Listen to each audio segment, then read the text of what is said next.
Hi, welcome to Richard Cabile YouTube channel, and for today's tutorial, I will be teaching you on how to create new lock screen in sleep focus on iPhone X. But first, kindly subscribe to this channel and don't forget to hit the subscribe button and the bell to notify you for the new updates.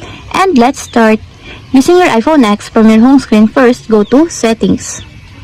Then in the Settings, scroll down and click the Focus. Then in the Focus, choose the Sleep. Then in the sleep focus, just scroll down and go to customize screen section and click this one. Then after that, choose the lock screen that you want. For example, you want to select this one, just click it. Then select the add. Then a pop-up will appear, then click the set as wallpaper pair.